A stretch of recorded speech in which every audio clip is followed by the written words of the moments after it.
Come on, Snake.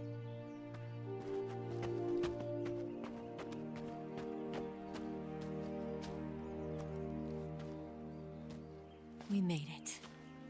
We made it. Over there.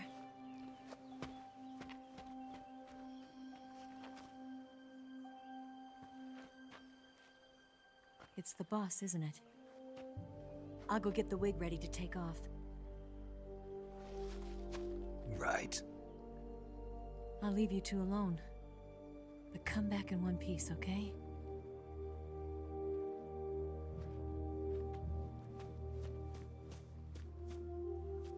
Promise me!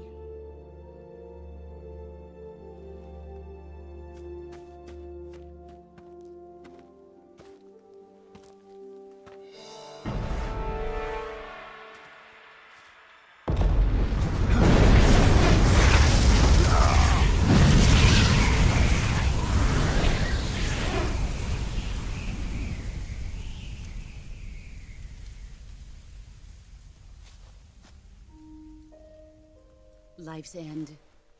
Isn't it beautiful? It's almost tragic. When life ends, it gives off a final lingering aroma. Light is but a farewell gift from the darkness to those on their way to die. I've been waiting, Snake, for a long time.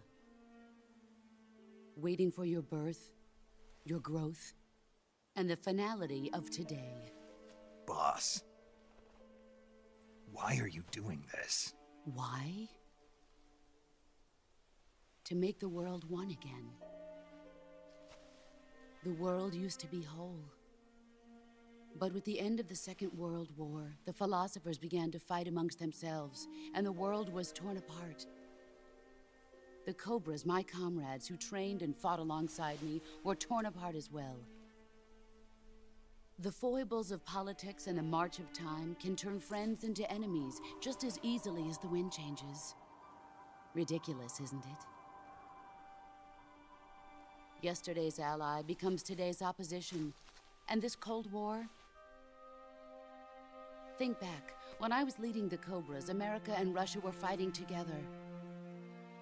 Now, consider whether America and Russia will still be enemies in the 21st century. Somehow I doubt it. Enemies change along with the times, the flow of the ages, and we soldiers are forced to play along. I didn't raise you and shape you into the man you are today just so we could face each other in battle. A soldier's skills aren't meant to be used to hurt friends. So then what is an enemy? Is there such a thing as an absolute timeless enemy? There is no such thing, and never has been. And the reason is that our enemies are human beings like us. They can only be our enemies in relative terms. The world must be made whole again. The philosophers must be reunited. I will devote my skills to that purpose. And with the Colonel's money, I will achieve that end. Just as I once created the Cobras. They are my family. I may no longer be able to bear children, but I still have a family. It was November 1st, 1951. I was in the Nevada desert participating in atomic testing. The name Nevada is derived from Spanish, covered in snow, white as snow. And snow is exactly what I saw in that Nevada desert. It froze my blood white. Snake, you were an atomic test subject, weren't you? On Bikini Atoll. That's part of the reason I was drawn to you. You and I are alike. We're both slowly being eaten away by the karma of others. we'll never have the chance to die peacefully of old age. We have no tomorrow. But we can still have hope for the future. In 1960, I saw a vision of the ideal future from space. 3 years earlier, the Soviet Union had succeeded in launching Sputnik, the first man-made satellite in history, into orbit. This came as a huge shock to the United States. In response, America threw everything it had into its own manned spaceflight project, the Mercury program. Even as the Soviets seemed poised to send their first man into space, America was still experimenting with chimpanzees and rockets. The government wanted human data. So they secretly decided to send a human being into space. I was the one they chose. At the time, they didn't have the technology to block out cosmic rays, and whoever they sent up would inevitably be exposed to heavy radiation. That's why they chose me. After all, I'd already been irradiated once. Of course, you won't find any of this in the history books. I could see the planet as it appeared from space. That's when it finally hit me. Space exploration is nothing but another game in the power struggle between the US and the USSR. Politics, economics, the arms race, they're all just arenas for meaningless competition. I'm sure you can see that, but the Earth itself has no boundaries. No East, no West, no Cold War. And the irony of it is, the United States and the Soviet Union are spending billions on their space programs and the missile race, only to arrive at the same conclusion.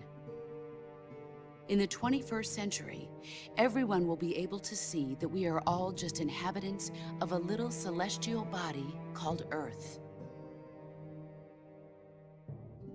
A world without communism or capitalism, that is the world I wanted to see. But reality continued to betray me. In 1961, I was sent to Cuba, to Bahia de Cochinos. It was part of a CIA-sponsored invasion under the guise of taking Cuban exiles back to their country. But the US government betrayed them. Our weak-kneed president held back their air support. Defenseless, the exiles were annihilated by the Cuban army. All I could do was watch in silence. I was set up by the very country I'd sacrificed so much for, by the very government I dedicated my life to defending. I was driven from the surface world, and I went underground. Then, 2 years ago, I faced the Sorrow, my old comrade in battle. He was my friend. But one of us had to die. I was left with no choice. The Sorrow gave his life for me. There is no enmity between us. One must live, and one must die.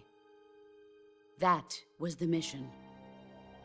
The ones who gave me that mission were the philosophers. Early in the 20th century, the true holders of power in the United States, the Republic of China, and the newly formed Soviet Union gathered together in a secret meeting that would later be known as the Wise Men's Committee. The secret pact they formed there marked the beginning of the philosophers. But the last of the original members died in the 1930s. After that, the organization began to run out of control, and the Wise Men's Committee degenerated into a mere shell of its former self. The philosophers of today have no sense of good or evil. Their influence extends to countries and organizations involved in every aspect of every war. They have become war itself. That's how they operate. The sacrifices of war cause a shift in the times. This shift leads to renewed conflict, and in turn triggers the next war. Like a nuclear chain reaction, each conflict sparks countless others, forming an endless spiral that will continue on for eternity. Do you understand what I'm saying, Snake? By consuming me and you, the philosophers intend to keep that cycle going forever. It was my father who explained all of this to me. He was one of them. You see, I am the last remaining child of the philosophers. But after he revealed the truth, my father was killed by that same shapeless, formless organization. And my father isn't the only thing the philosophers have taken from me. In June of 1944, the Cobras and I took part in the landing at Normandy. We'd been given a top-secret mission to locate and destroy enemy V-2 rocket installations. I was pregnant at the time. The sorrow was the father. I gave birth on the field of battle. A beautiful baby boy. But my child was snatched away from me by the philosophers.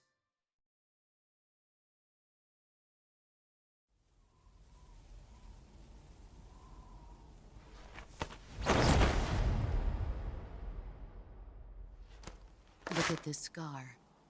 This is proof that I was once a mother. I gave up my body and my child for my country. There is nothing left inside me now. Nothing at all. No hatred, not even regret. And yet sometimes at night, I can still feel the pain creeping up inside me, slithering through my body like a snake.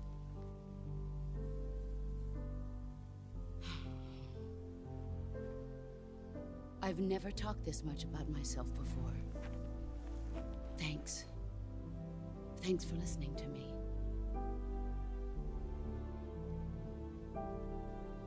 I feel content. Snake, commence the operation. I raised you. I loved you. I've given you weapons, taught you techniques, endowed you with knowledge. There is nothing more for me to give you. All that's left for you to take is my life, by your own hand. One must die, and one must live. No victory, no defeat. The survivor will carry on the fight. It is our destiny. The one who survives will inherit the title of boss. And the one who inherits the title of boss will face an existence of endless battle. I'll give you 10 minutes. In 10 minutes, MiGs will come and bomb the hell out of this place. If you can beat me in less than 10 minutes, you'll be able to escape in time. Let's make this the greatest 10 minutes of our lives, Jack. Boss. You're a soldier. Finish your mission. Prove your loyalty. Face me. Come.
Take this. Keep it safe.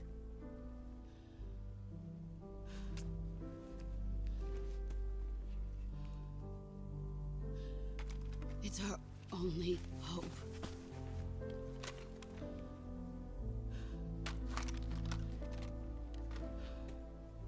A patriot? Why are you giving me this?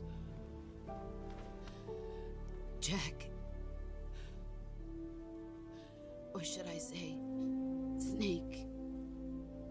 You're a wonderful man. Kill me. Kill me now. Do it.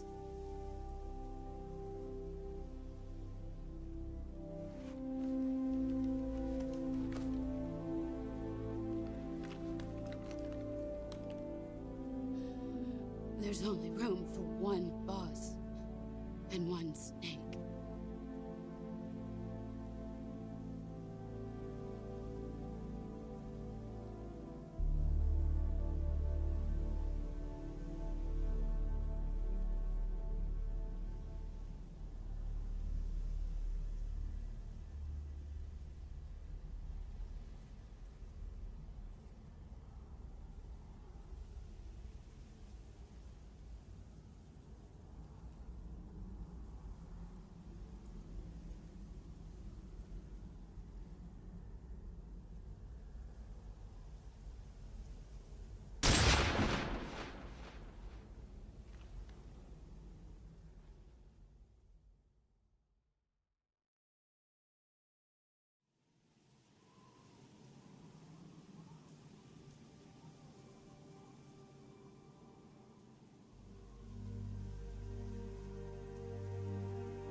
Ready to go, Snake?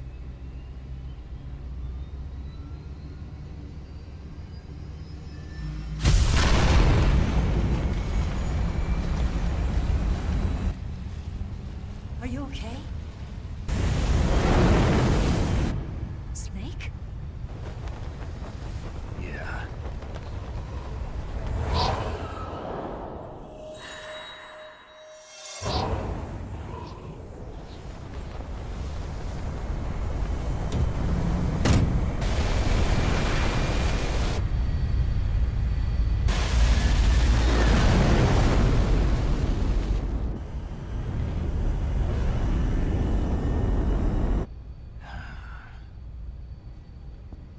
I told you you could trust me.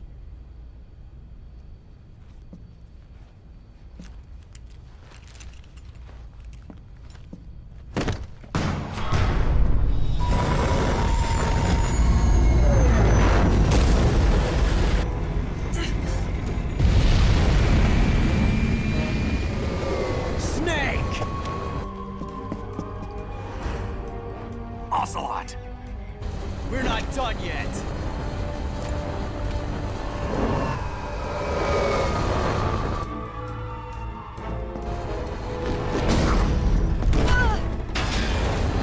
Damn!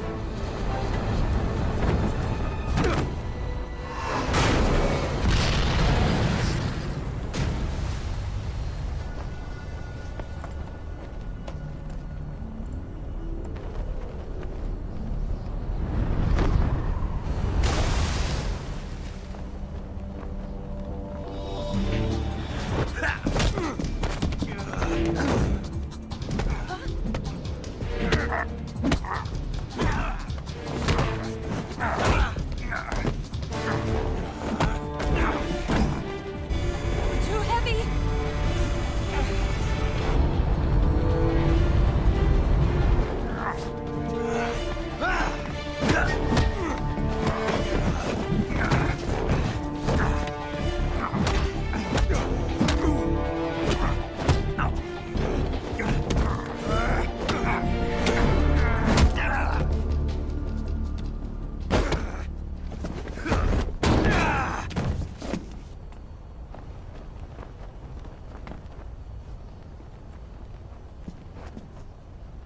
Snake, try to remember some of the basics of CQC.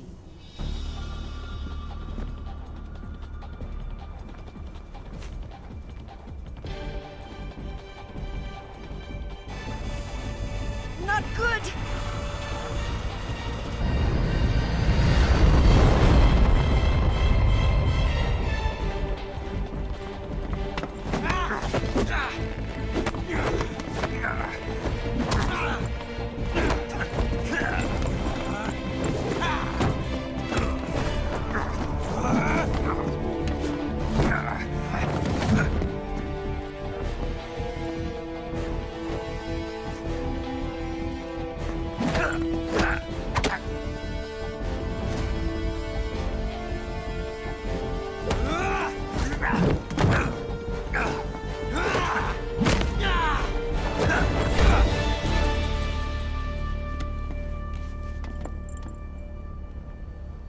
I picked up a few new moves.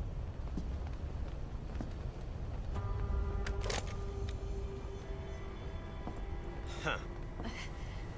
It doesn't feel right to shoot an unarmed man. But I'll get over it. Eva!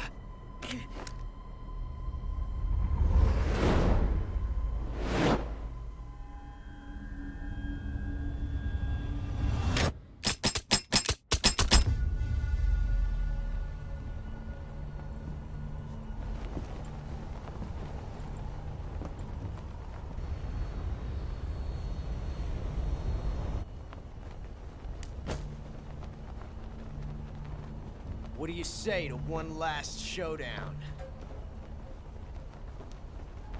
Yeah, all right.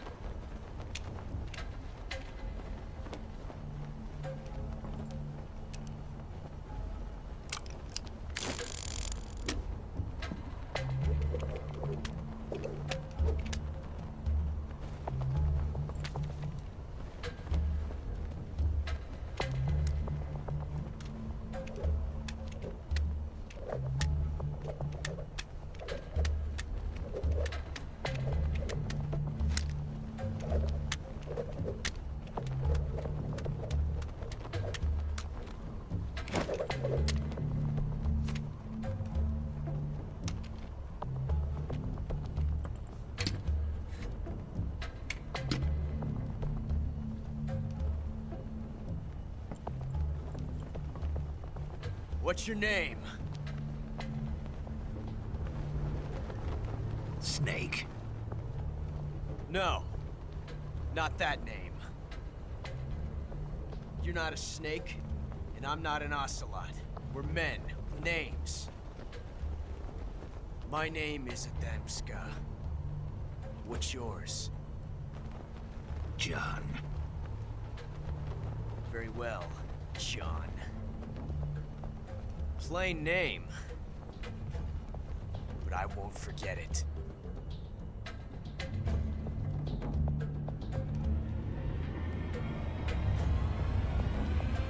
Come on!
It's a blank.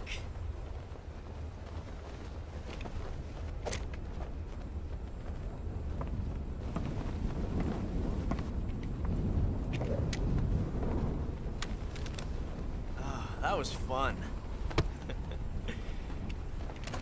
Till we meet again, John.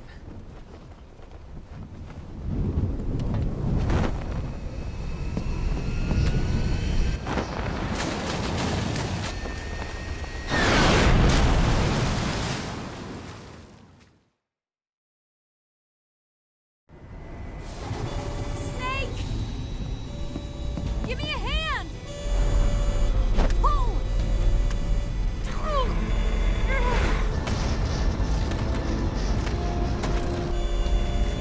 Come on, pull up!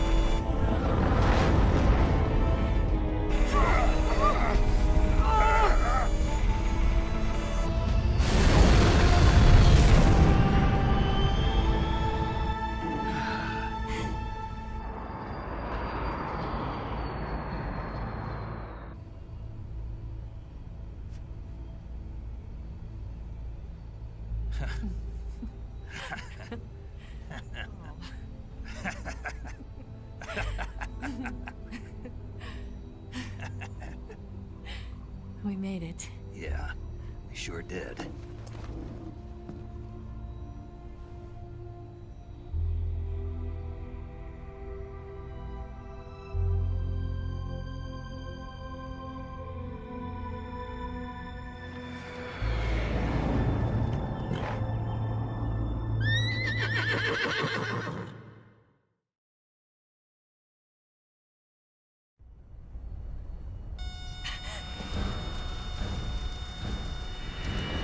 Oh no, Migs!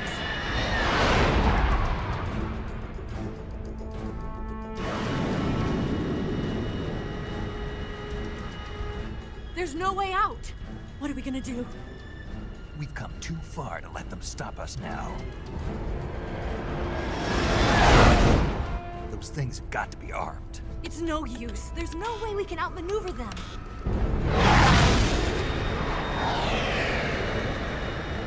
They're gonna shoot us down. We were so close. Weapon systems on. Locked on target. I got towed. You were great, Eva. Huh? Thanks.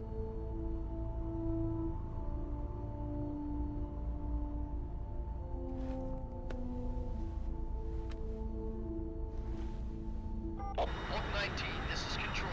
Stand by for a direct order from the chairman. Oak 19, return to base immediately. Do you read me? This is a direct order from Comrade Khrushchev. Return to base immediately. Oak 19, do you copy? Understood. Aborting mission. RTB. Look! The MiGs are turning back! Woo!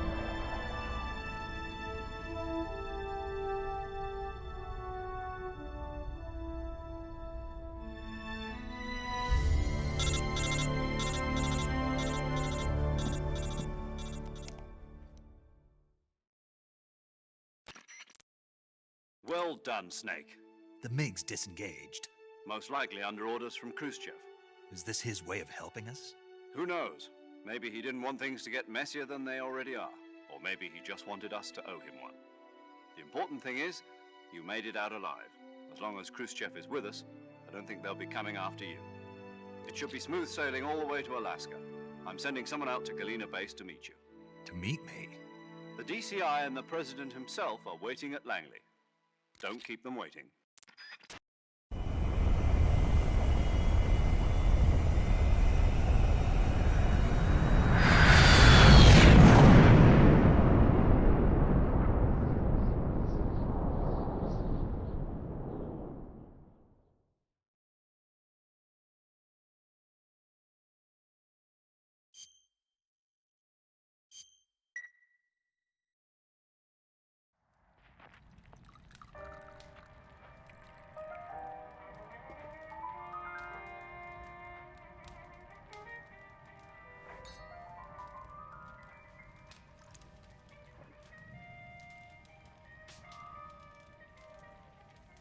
So what are you going to do now? Go back to the KGB? What do you want me to do? Did you ever think about coming back to America? I can't go back. I've left America behind me. But you saved this country. I didn't do it alone.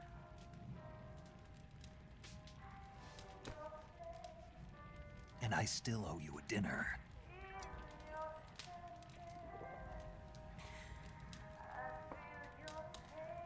Is that part of your mission too? Or is it an order? Or is it an invitation?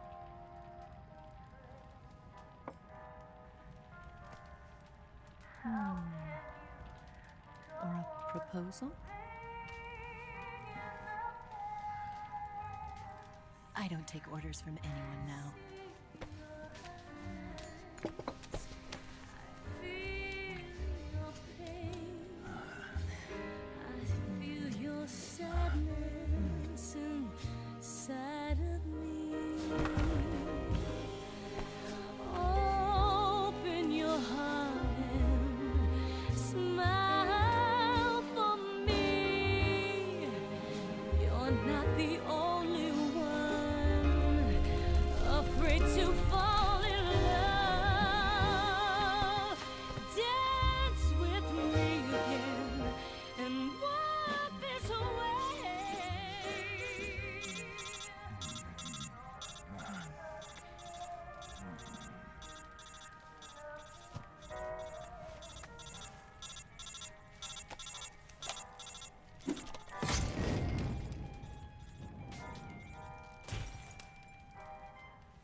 Scholars tell us that the first spy in history was the snake in the book of Genesis.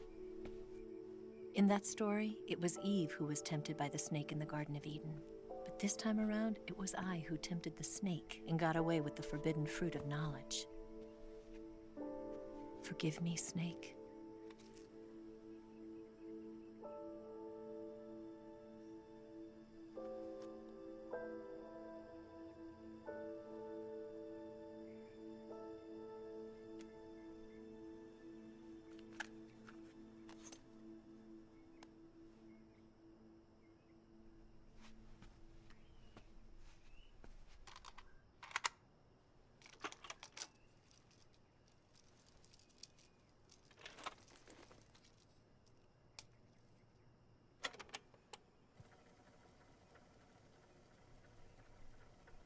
Good morning, Snake. I hope you slept well. First of all, I have to apologize. I wasn't sent by Khrushchev. I'm not a KGB spy, and I never worked for the NSA. I'm an agent of the People's Republic of China for the General HQ 2nd Department of the People's Liberation Army. It was all a lie. I tricked you. And I'm sorry.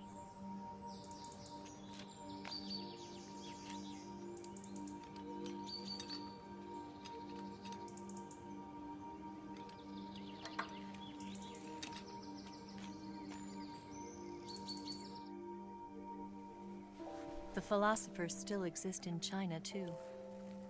You see, my mission was to find out where Volgin was hiding the philosopher's legacy and steal it. So I infiltrated his base as a KGB spy. The 2 NSA codebreakers who defected in 1960 were actually both men. The real Adam never showed up at the meeting place, saving me the trouble of having to eliminate him.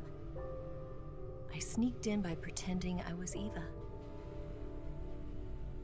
And you and Sokolov and Volgin, you all believed me. The philosopher's legacy was originally held in common between the US, Soviet Union, and China. We couldn't let the Russians and the Americans take it all for themselves. The Chinese government had its eye on the legacy, too. I got the film containing the legacy, and also the nuclear missile launch data from the Shagohod. 5 years ago, the Soviet Union stopped supplying us with nuclear weapons technology. Since then, China's Liaodong easing, hydrogen bomb, and space rocket projects have fallen behind. But with this data, our country will be able to develop its own nukes. We'll create a deterrent force to rival those of the US and Soviet Union. Everything has gone according to plan, thanks to your help. I too am one of the philosophers. I'm an agent of the philosophers, a graduate of one of their charm schools. I was raised in a joint US-Soviet-Chinese facility to become a sleeper agent. This was before the war. Back then, they were collecting children from all over the world. As a result, I'm indistinguishable from a native-born American. So it didn't surprise me when you and Volgin couldn't tell the difference. But she knew right from the beginning. She knew because before the war, she was at one of the philosopher's schools too, as an instructor. The boss was the only one I couldn't fool. She was the only one who knew I was a fake. She told me everything. Why did she open her heart to me like that? At the time, I couldn't understand it. But now, I think I do. Snake. She wanted you to know the truth. She chose me to tell you. That's why she saved my life. I've lied to you so many times, but not this time. My orders from the government were to obtain the legacy and to eliminate everyone who knew the truth about what happened. In other words, I'm supposed to kill you.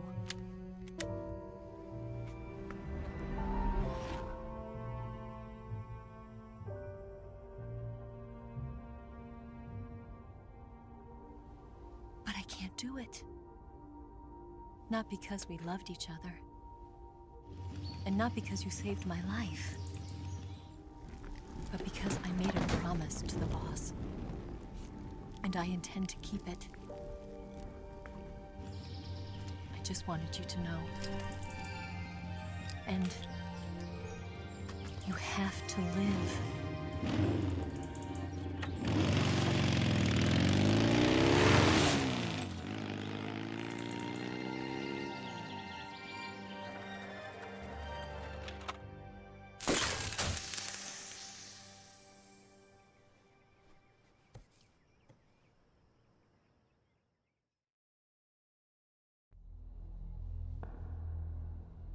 Snake, listen to me. She didn't betray the United States. No, far from it. She was a hero who died for her country. She carried out her mission knowing full well what was going to happen. Self-sacrifice. Because that was her duty.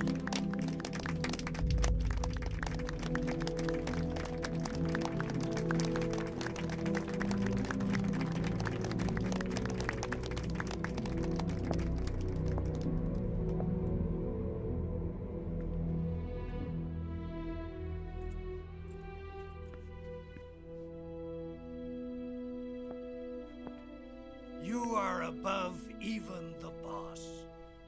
I hereby award you the title of Big Boss.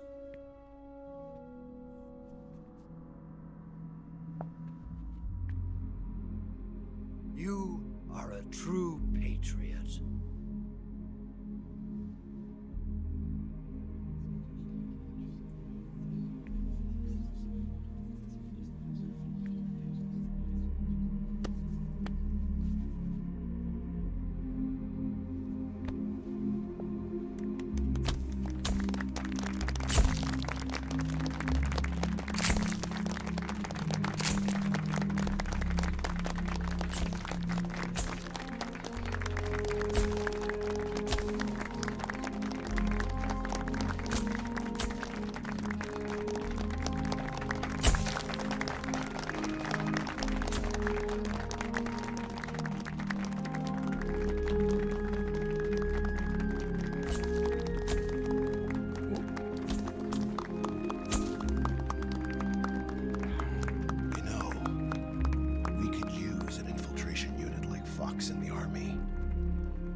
Someone like him to handle our top secret sneaking missions for us.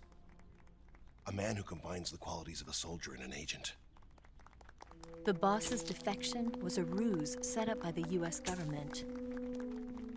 It was all a big drama staged by Washington so they could get their hands on the philosopher's legacy. And the boss was the star of the show. They planned it so that they could get the legacy that Colonel Volgin inherited and destroy the Shagohod at the same time.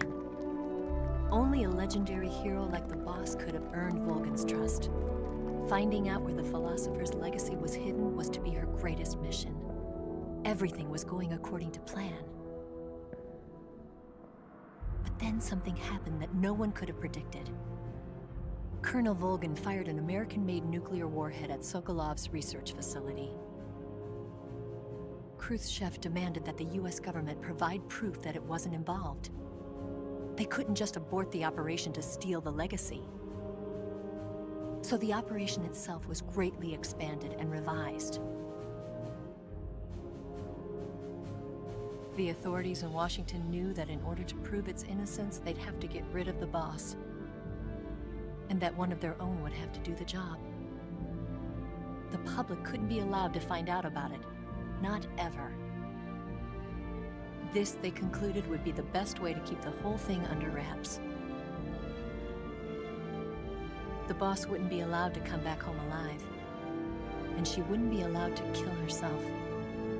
Her life would be ended by her most beloved disciple.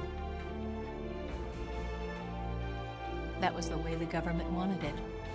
That was the mission she was given, and she had no choice but to carry it out. Her death at your hands was a duty she had to fulfill. Out of duty, she turned her back on her own comrades.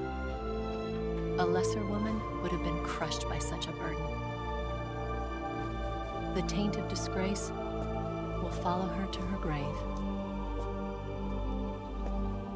Future generations will revile her. In America as a despicable traitor with no sense of honor. And in Russia as a monster who unleashed a nuclear catastrophe. She will go down in official history as a war criminal. And no one will ever understand her. That was her final mission. And like a true soldier, she saw it through to the end.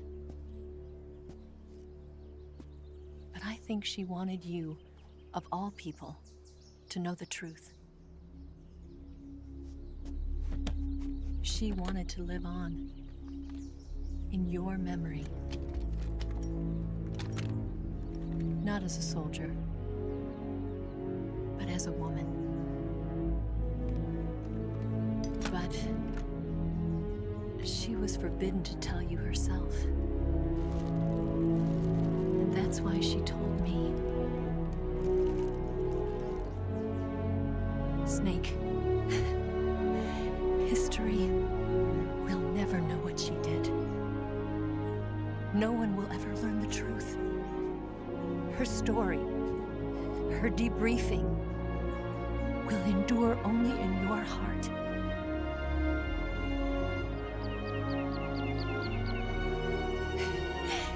Everything she did for her country. She sacrificed her life and her honor for her native land. She was a real hero. She was a true patriot.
Yes, Grozny Grad and the Granin Research Facility have both been wiped out without a trace.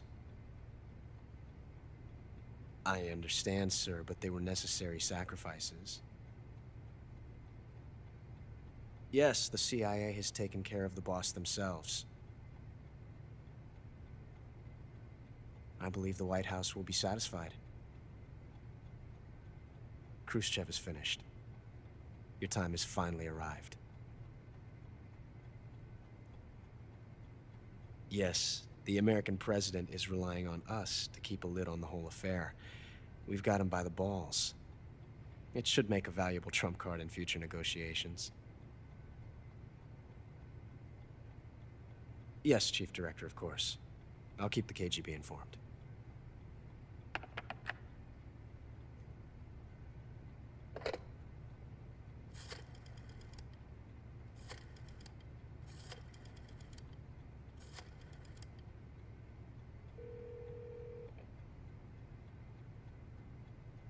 Yes, it's me. The boss has accomplished her mission. The philosopher's legacy is now safely with us, in America's hands. With this money, yes, the philosophers can finally be revived. The film we handed the Chinese was a fake. Peking must be in an uproar right about now. I'm afraid so. Only half the money has made it back to the United States. The KGB must still have part of the legacy. Yes, the weapon has been reduced to ashes. That's right. Grozny Grad has been obliterated by the Davy Crockett we brought in as well. Yes, that was the boss's work too. Speaking of which, I've obtained something from Granin that you might find interesting. It's a revolutionary new nuclear attack system. Perhaps it might just come in handy someday. Yes, we have Snake to thank for that. Khrushchev believed it as well. Yes, they bought our story. I don't think they'll be making a fuss. The secondary alert has been lifted as well. And the Soviets still haven't discovered my true identity. They have no idea that I've been triple-crossing them. I will continue my activities as a contact for the new government. Yes, it appears that no one knew that I was Adam. Of course, I am always at the CIA's disposal, Mr. Director.